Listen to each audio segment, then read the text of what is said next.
Low energy, unfocused, foggy? You might be dehydrated. Whether it's hot yoga, over 100-degree weather, or too much sun. Gator Light, with a specialized blend of 5 electrolytes, was scientifically designed to help move fluids into the body faster for rapid rehydration. Shop now at retailers nationwide. Gator Light hydrates faster than water. Is it in you? Symptoms noted are signs of mild to moderate dehydration. Consult a healthcare professional if symptoms persist. This message is brought to you by Apple Card. Shave ice by the beach. A trip to the state fair. And a throwback flick at the local drive-in. They're more than just items to check off the summer bucket list. They're also opportunities to earn 2% daily cash back when you use your Apple Card with Apple Pay. Apply for Apple Card now and use in-minutes with Apple Pay. Subject to credit approval. Apple Card is issued by Goldman Sachs Bank USA, Salt Lake City branch. Terms and more at applecard.com.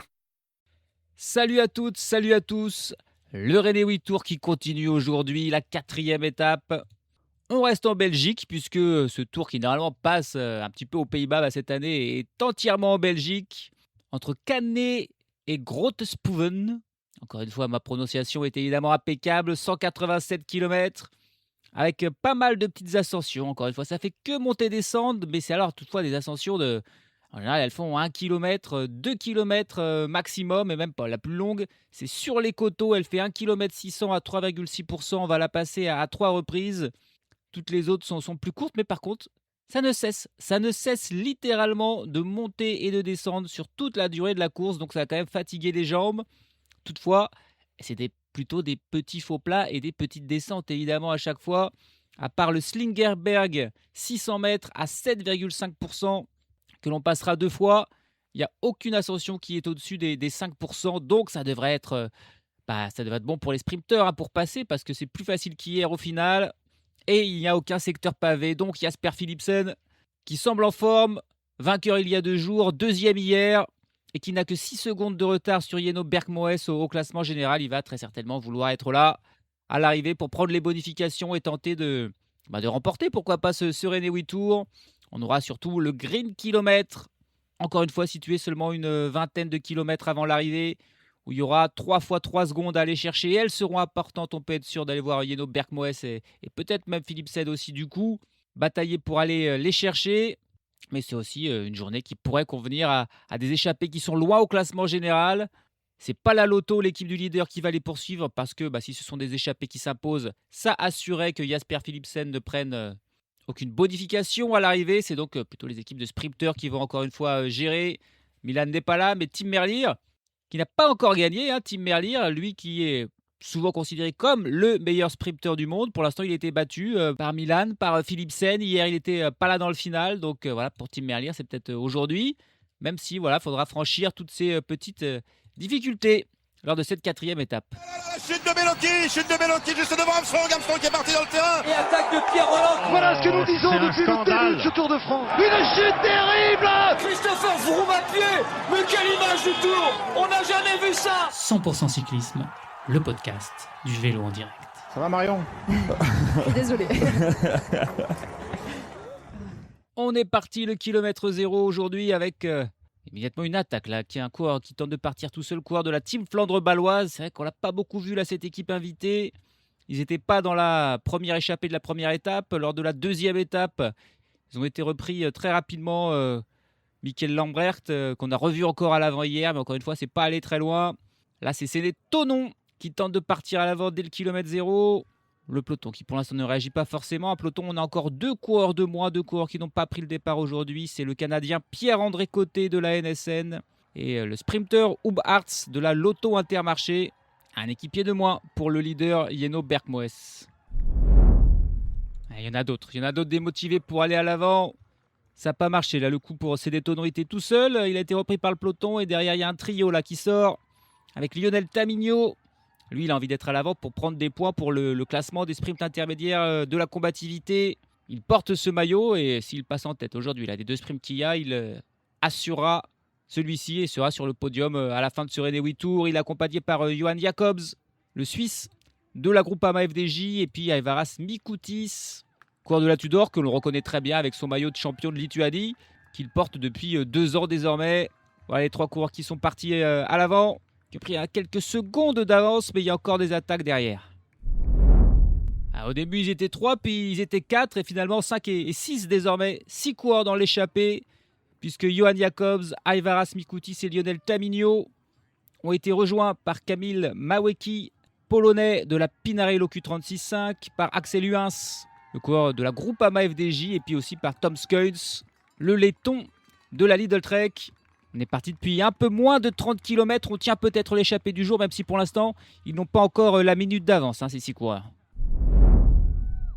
La course là qui devient un petit peu folle. On a une espèce de cassure dans le peloton avec une vingtaine de coureurs qui ont pris de l'avance sur tous les autres. Ils sont pointés une trentaine de secondes derrière les 6 échappés, mais ils sont surtout pointés 30 secondes devant le peloton. Et dans ce groupe de 30, on retrouve notamment le leader. Il est là, Yeno Bergmoes, avec en plus son équipier Joshua Giddings. On a quelques coureurs de l'Alpecin Première Tech avec Jonas Gins, Tim Marsman ou Lennart Bellmans, mais évidemment, eux, ils ne roulent pas parce qu'ils ont Philipsen derrière. Il y a aussi Louis Vervac, Peypen Renderick qui sont là pour la Soudal Quick-Step. Lukáš Kubík et Thomas Kopecky pour l'Unibet, Robert Donaldson pour la Jayco. Voilà, quelques coureurs qui sont là. Michael Bjerg aussi, Rui Oliveira, Florian Vermeersch pour la Team Emirates. Et c'est plutôt la Team Emirates d'ailleurs qui travaille dans ce groupe. Et ça, c'est juste au moment de monter pour la première fois ce Slingerberg. C'est la plus difficile des ascensions. Elle n'est pas très longue, seulement 600 mètres, mais elle est à plus de 7% de moyenne avec le pied même au-dessus des 10%. Juste avant celui-là, on aura quand même là le sprint intermédiaire où arrivent les échappés. Et sans surprise, c'est Lionel Tamigno qui va passer en tête, qui va prendre 10 points de plus dans ce classement de la combativité et qui va très certainement s'assurer ce maillot. Allez, le prochain sprint, le deuxième, il aura lieu dans 70 km. S'il est encore devant, ça sera tout bon pour le coureur, lui aussi, de la Lotto, vraiment cette Lotto Intermarché que l'on voit partout sur ce René Witt Tour. C'était déjà le cas l'an passé, puisque c'était déjà un coureur de la Lotto, en la personne d'Arnaud Delis qui avait remporté le classement général. C'est vraiment le moment où ils brillent, là, cette équipe, quand ils sont chez eux, en Belgique. La situation qui est revenue à la normale à 110 km de l'arrivée. Le peloton a finalement assez rapidement rattrapé ce petit groupe d'une vingtaine de coureurs où il y avait le leader. On a donc nos 6 échappés devant. Lionel Tamigno, Tom Skeuns, Axel Huins, Johan Jacobs, Kamil Mawecki et Aivaras Mikoutis qui ont un petit peu moins de 2 minutes, 1 minute et 50 secondes d'avance sur un peloton de nouveau désormais groupé. Les petites ascensions, les petits faux plats, les petites montées, les petites descentes qui continuent de s'enchaîner. Mais clairement, ça sera pas suffisamment dur pour mettre les sprinteurs en difficulté.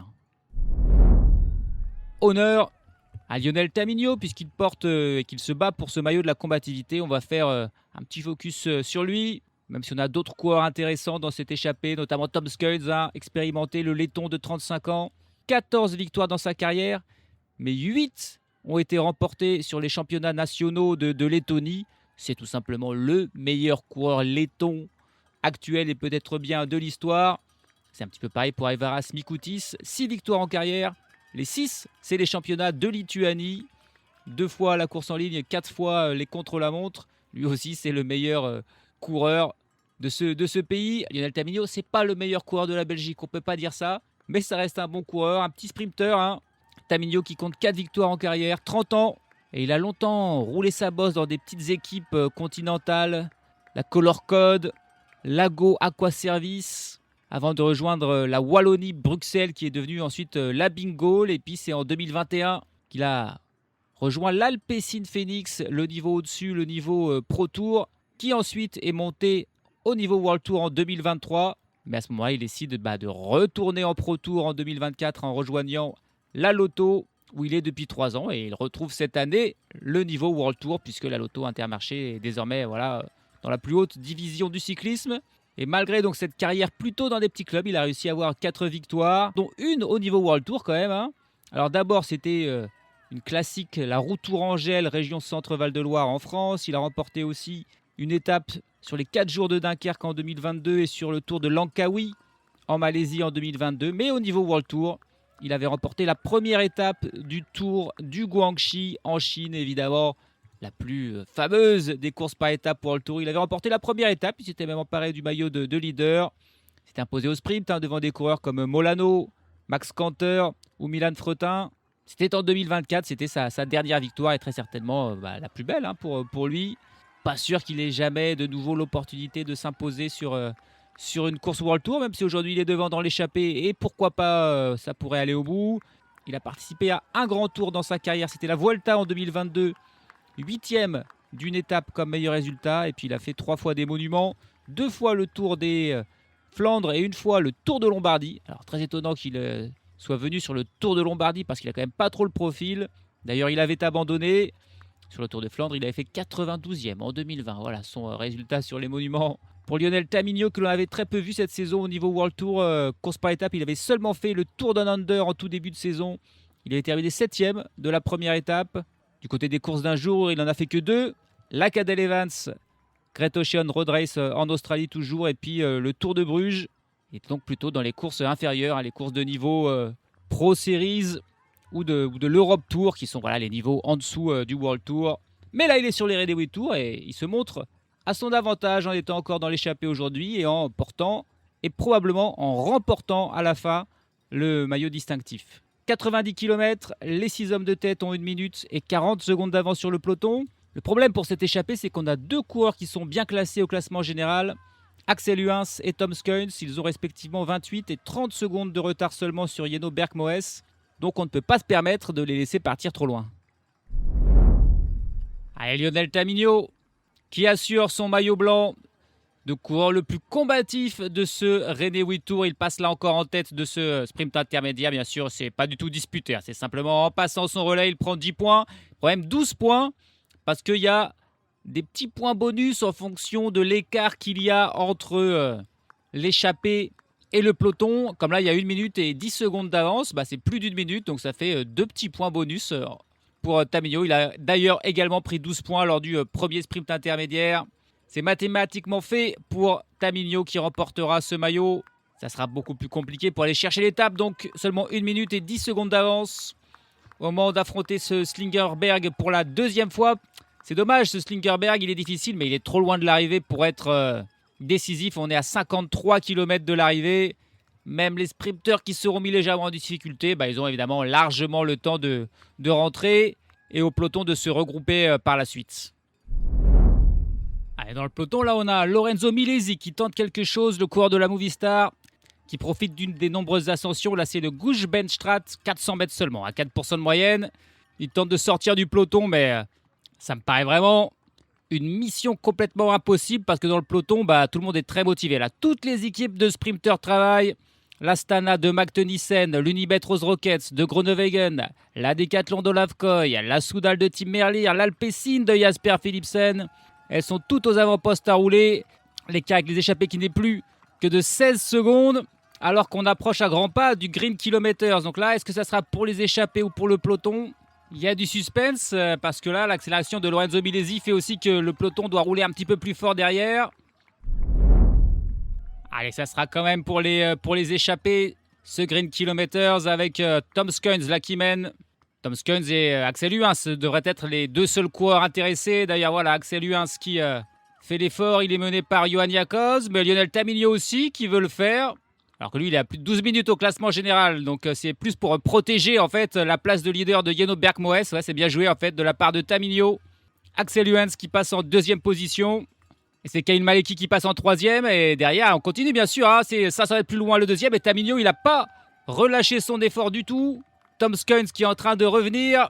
Mais ça va être encore Tamigno qui va passer ici en tête.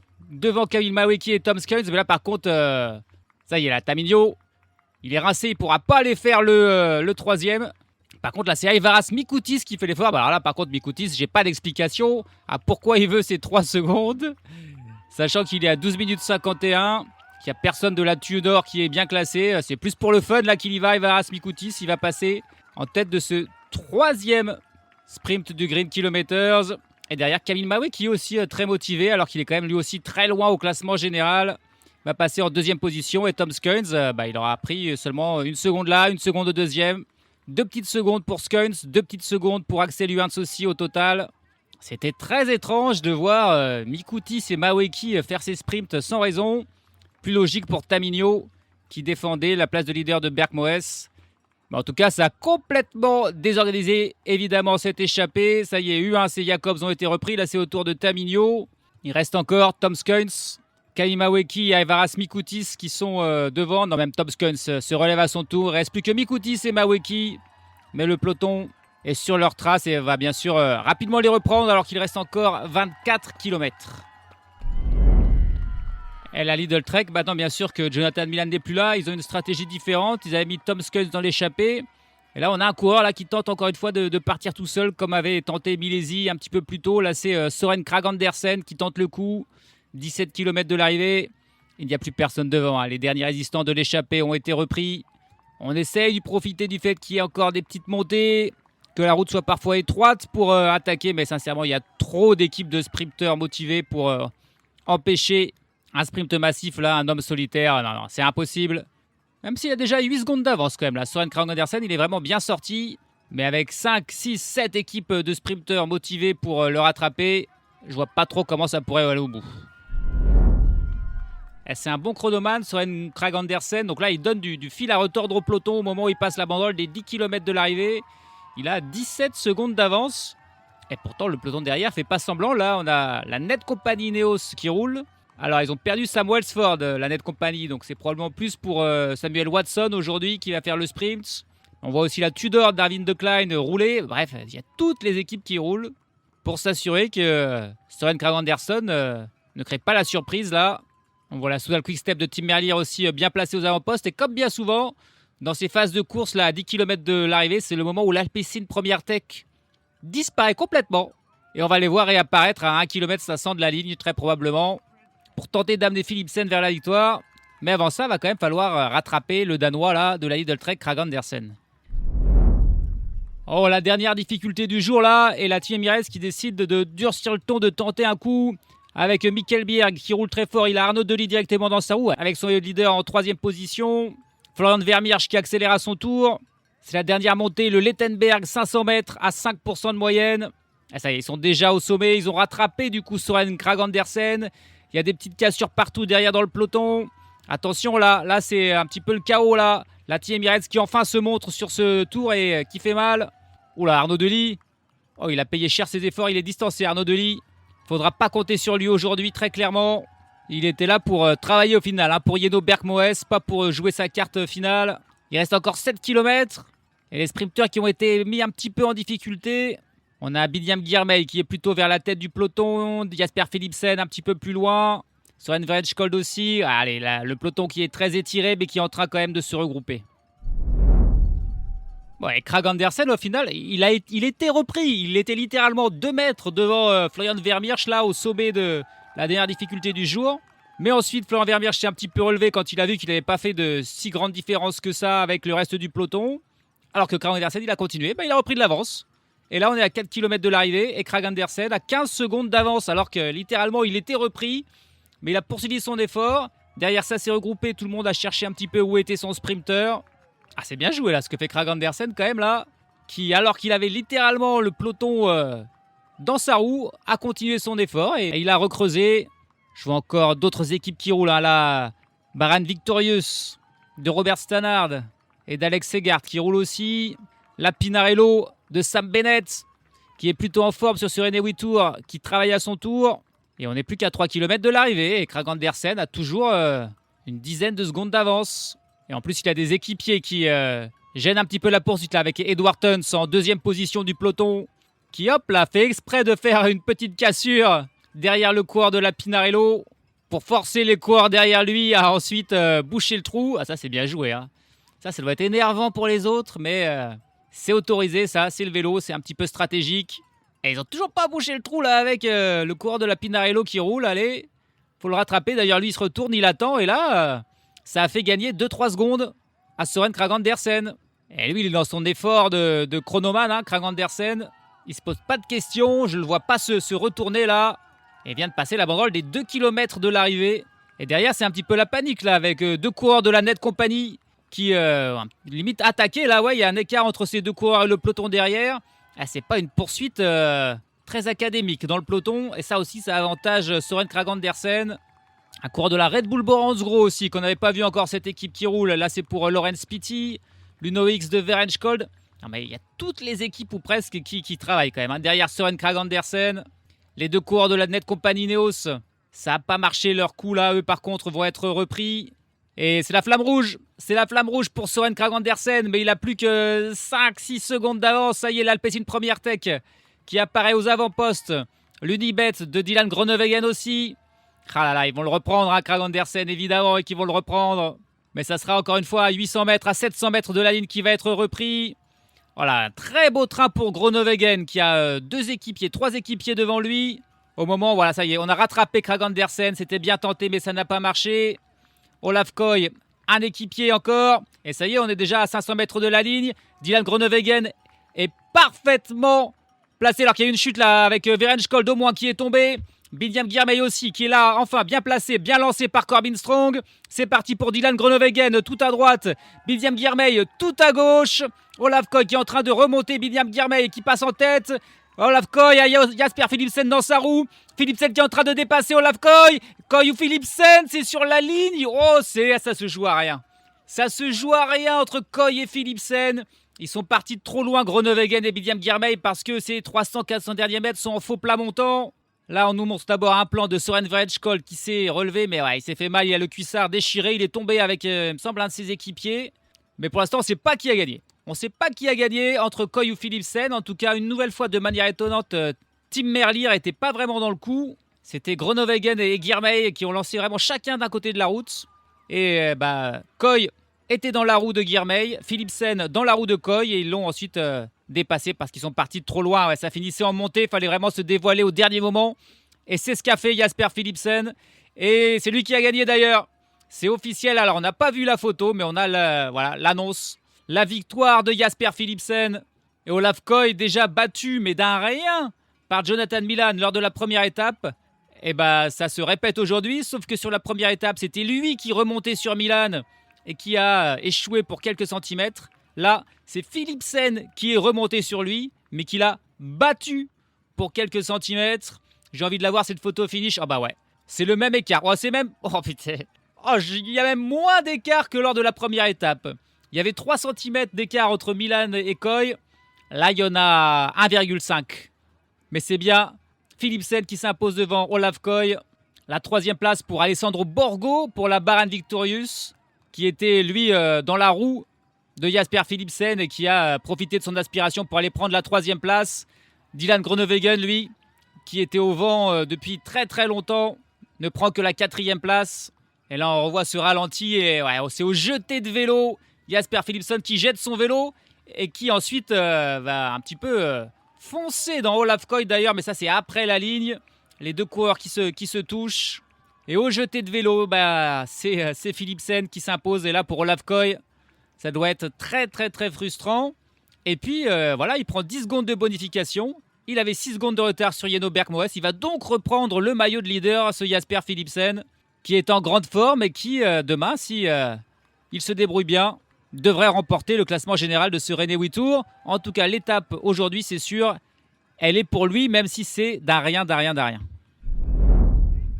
Sa plus mauvaise place pour l'instant sur ce René Tour, c'est 4e lors de la première étape. Ensuite, il a fait premier, 2e et donc encore premier aujourd'hui, Jasper Philipsen. 65e victoire en carrière. Et on pensait avant ce René Tour qu'il allait être un petit peu en difficulté face à Milan et Merlier. Et finalement, c'est lui qui est au-dessus. Surtout de Tim Merlier, pour l'instant, qui n'y arrive pas. Dans ce René Tour, aujourd'hui, il fait encore seulement 11e, Tim Merlier, qui a coupé son effort un petit peu avant la fin, une fois qu'il a vu qu'il ne pourrait pas gagner. Philipsen qui s'impose donc d'un souffle devant Olaf Koy, encore 2e. Alessandro Borgo crée la surprise en prenant la 3e place, l'Italien de la Bahreïn. Groenewegen 4e devant Luca Mozzato pour la Tudor qui a fait le sprint plutôt que Arvid De Klein. Marijn van den Berg est 6e. Binyam Girmay lui aussi a lancé de bien trop loin. Il ne fait que 7e. C'est malgré tout son meilleur résultat pour l'instant sur ce René Tour. Tim van Dijk était là pour la Red Bull Boransgro et fait 9e devant Sam Bennett. Encore une fois placé dans le top 10, 9e. Et puis Pavel Bittner 10e. Le leader Jenno Bergmoes était bien là. Il termine 14e. Mais il va quand même perdre sa première place. Quelques coureurs ont perdu du temps. Alors on a des coureurs qui ont été pris ensuite dans la chute de Verenskold et qui sont donc classifiés dans le même temps que Philipsen. D'autres par contre étaient lâchés avant et terminent beaucoup plus loin. C'est le cas d'Artem Schmidt qui termine dernier du jour à 8 minutes et 16 secondes. Et puis on a eu 3 abandons aujourd'hui avec Laurens Pitty pour la Red Bull Boransgro. sans qu'on sache vraiment pourquoi. Niklas Behrens pour la Visma Leasebike et puis Paul Lapera qui était tombé hier abandonne lui aussi ce René Tour. Le classement général, Jasper Philipsen a désormais 4 secondes d'avance sur Jenno Bergmoes et 10 sur Olaf Koy. Olaf Koy qui pourrait donc encore aussi remporter le classement général s'il s'impose demain et que Philipsen ne termine pas dans les 3 premiers. Il reviendrait ex aequo et ensuite il faudrait aller chercher aussi une petite seconde supplémentaire dans le Green Kilometer. Quinten Hermans c'est pour l'instant 4e à 23 secondes. Mike Tennyson 5e à 26 secondes. Alex Segard, Soren Verheydschold, Matteo Trentin, Robert Donaldson et Filippo Fiorelli sont tous dans le top 10. Au classement par points, Jasper Philipsen, évidemment très régulier, largement devant et va remporter ce maillot. Olaf Koy est 2e, Sam Bennett 3e. Lionel Tamigno, lui aussi, va remporter le maillot de la combativité. Il devance assez largement Dries de Bondt. Puis au classement du meilleur jeune, pas de changement. Pietro Maggio, toujours leader avec 52 secondes d'avance sur Thibaut Gruel. Et 2,45 sur le 3e du jour, Alessandro Borgo. Demain, ça sera la dernière étape décisive. Elle est assez similaire à aujourd'hui. Il n'y a pas de pavé. Par contre, il y a beaucoup d'ascensions. 28 ascensions exactement répertoriées. Mais alors, à chaque fois, ce sont des ascensions, encore une fois, qui font moins d'1 kilomètre, qui ne sont pas forcément très pentues. Mais voilà, petit à petit, ça épuise. Il y a quand même 1800 mètres finalement de dénivelé positif demain. Mais ça sera probablement encore une fois un sprint. Un Green Kilometer, 20 km avant l'arrivée. Ça va se jouer à coups de seconde pour Jasper Philipsen pour sauver sa place de leader. Mais au vu de sa forme, il pourrait très bien aussi s'imposer encore demain et assurer sa domination sur ce René Tour. On verra ça. Salut à tous, salut à toutes.